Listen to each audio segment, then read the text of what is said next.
January 20th, 1942. Wannsee, Berlin. The winter sun reflects off the Grosser Wannsee Lake with a cold, blinding glare.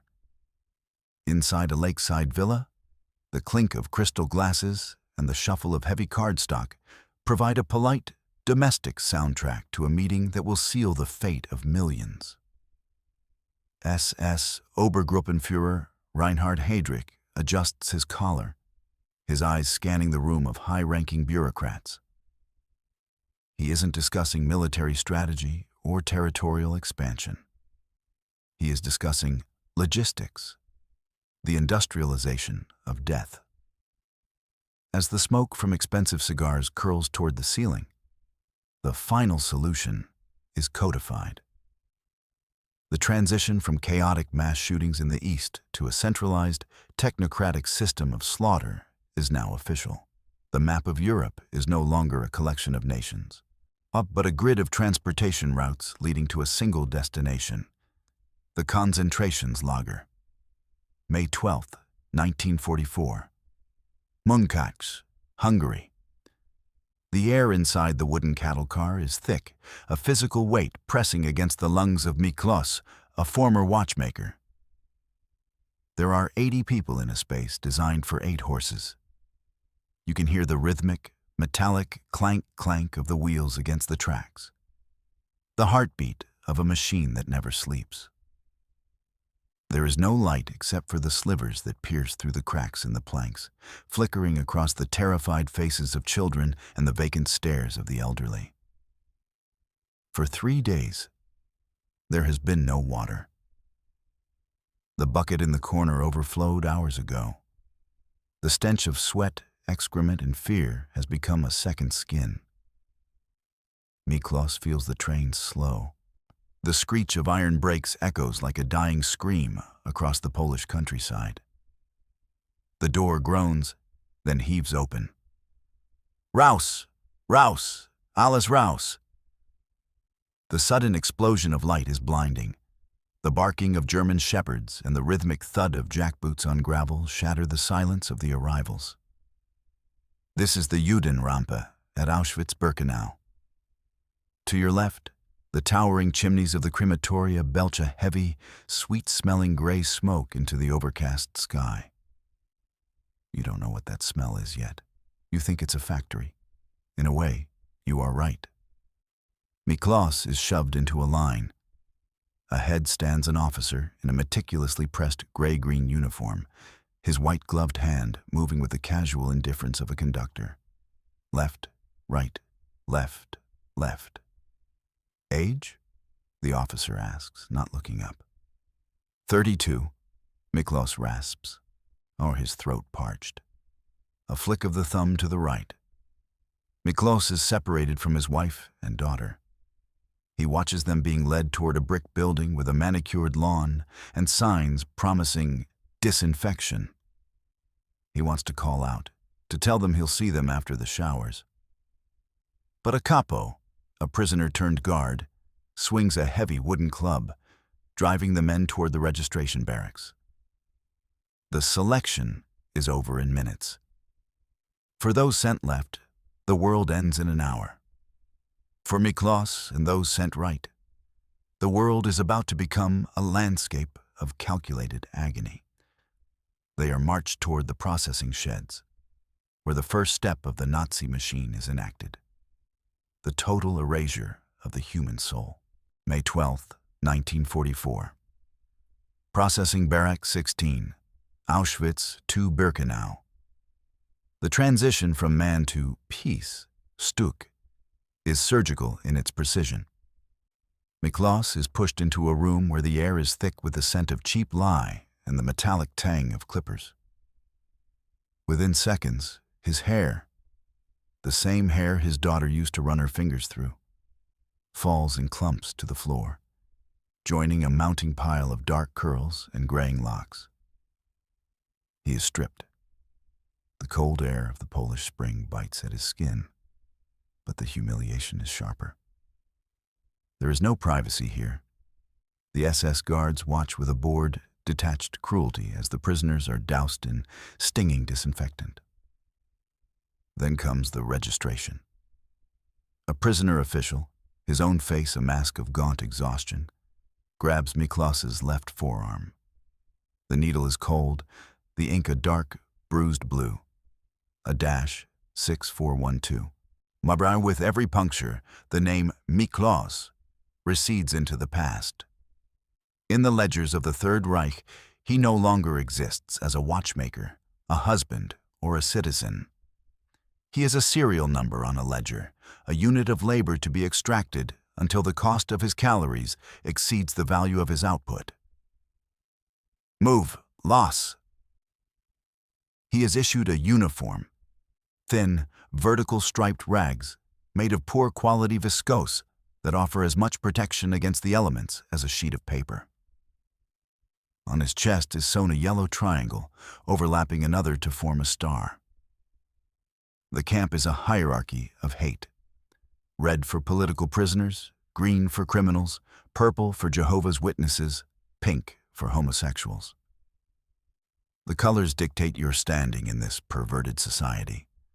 But the yellow star sits at the very bottom of the abyss.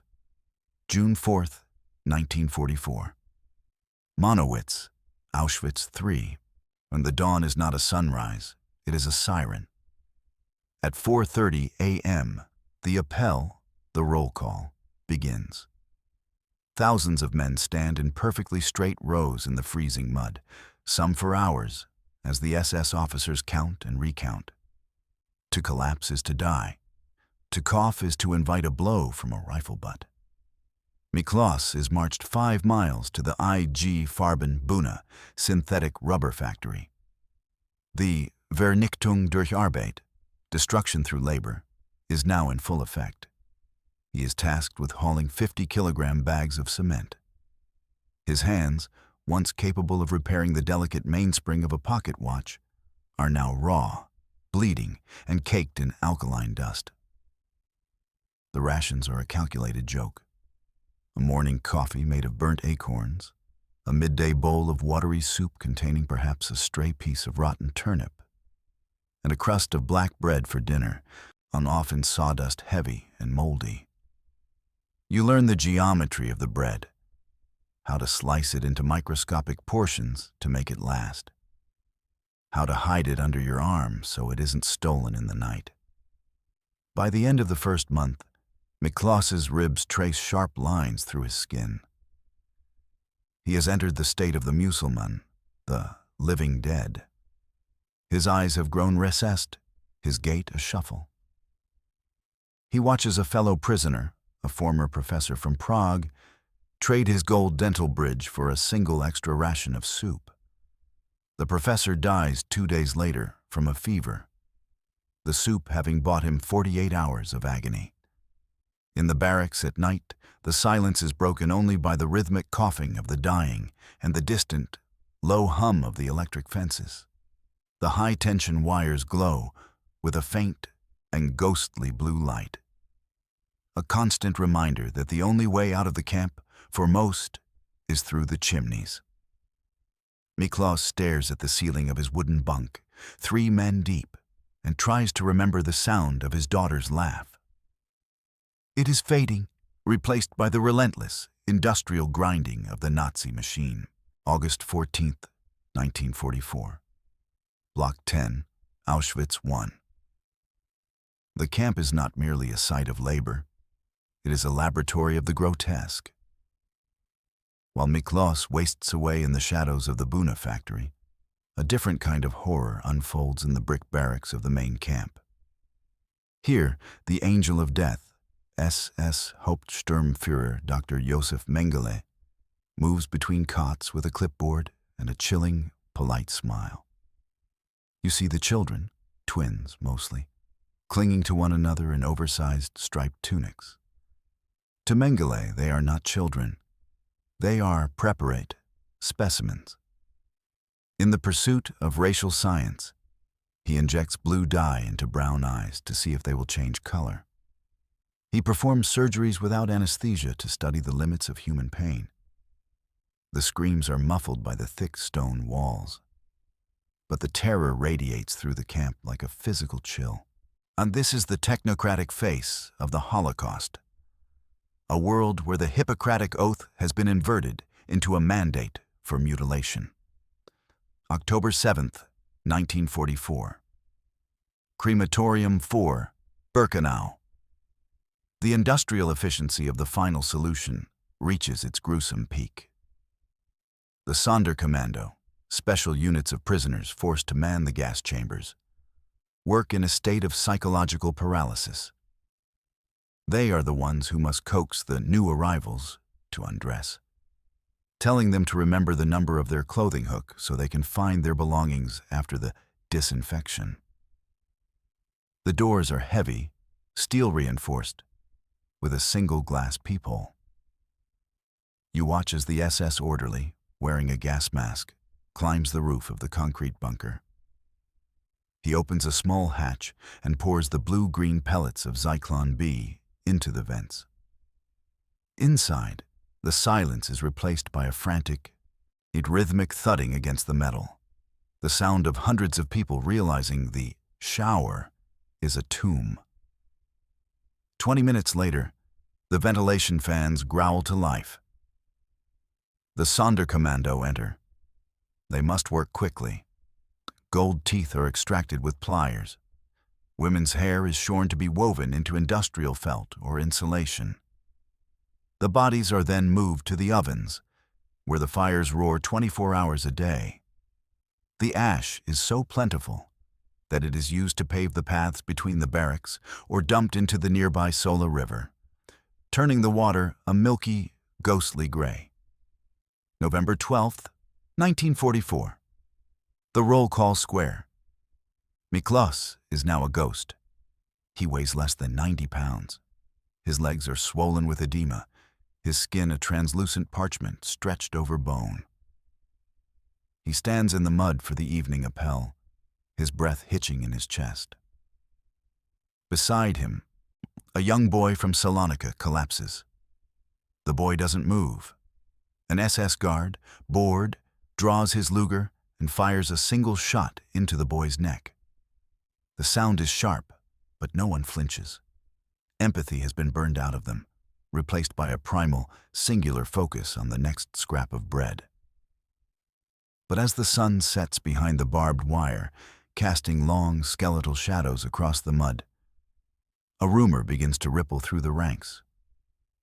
A low, rhythmic vibration felt through the soles of their wooden clogs. It is the sound of heavy artillery. The Red Army is crossing the Vistula. The front is moving. The Nazi machine, so meticulous in its construction, is beginning to fracture. But for the SS, the approach of the Allies doesn't mean surrender. It means the frantic, bloody attempt to erase the evidence of what has transpired within these electrified fences. January 17th, 1945. Auschwitz-Birkenau. The sky is a bruised purple, heavy with the coming snow. The industrial hum of the crematoria has finally gone silent, but the silence is more terrifying than the noise. The SS are panicked. Documents are being shoveled into bonfires. The administrative heart of the Holocaust is being reduced to ash in a desperate bid to hide the final solution from the encroaching Soviet liberators. Miklos stands in the courtyard, his breath coming in ragged plumes. The order is given. Evacuation. Anyone who can walk must leave. Anyone who cannot is to be left behind, which, in the vocabulary of the SS, means executed. Of the 60,000 prisoners remaining in the Auschwitz complex, nearly all are forced out of the gates. January 19th, 1945. The road to Gliwice. The death marches begin. The temperature has plummeted to -20 degrees Celsius. Miklos's thin, viscose uniform is stiff with frozen sweat and grime. He is no longer a man. He is a pendulum, his body swinging forward by sheer mechanical instinct. To his left and right, the ditches are filling with the striped ones who couldn't keep the pace. Whenever a prisoner stumbles, the sharp crack of a Mauser rifle echoes through the frozen woods. The SS guards, fearful of being captured by the Russians, are erratic and increasingly lethal. They shoot for the slightest hesitation. Miklos sees a man reach down to grab a handful of snow to quench his thirst. He is executed before the snow reaches his lips. "Keep moving," Miklos whispers to himself, though he can no longer feel his feet. Move or die. February 15th, 1945. Buchenwald concentration camp, Germany.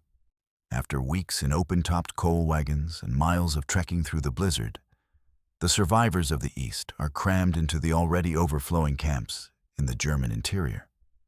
Buchenwald, Bergen-Belsen, and Dachau become pressure cookers of disease and starvation. The system has broken down. There is no more soup. There is no more work. There is only the Krankenbau, the infirmary, where typhus-carrying lice swarm over the living and the dead alike. Miklos is shoved into a barrack designed for 400 that now holds 1,500. He lies on the bottom slat of a bunk, the weight of the men above him bowing the wood. He watches the guards from the window. They are no longer the arrogant masters of 1942. They are nervous, looking at the western horizon. The distant rumble of American 155mm howitzers begins to vibrate through the floorboards. But the Third Reich, which promised 1,000 years of dominance, is collapsing into a pile of rubble and bone. On April 11th, the camp sirens wail, but it is not for roll call. The guards are abandoning their posts. Miklos crawls toward the door, his muscles withered to nothing. He reaches the perimeter fence. The power is off. For the first time in years, the wire is just wire. As he collapses onto the muddy earth, a massive olive-drab shape crashes through the main gates. It is an M4 Sherman tank, bearing the white star of the U.S. Third Army. A young medic from Ohio jumps down, his face turning pale as he surveys the liberated. He looks at Miklos, a 60-pound skeleton with hollow eyes, and vomits. The soldier recovers, reaches into his pack, and offers a chocolate bar. Miklos looks at the silver foil, and then at the soldier's crying eyes.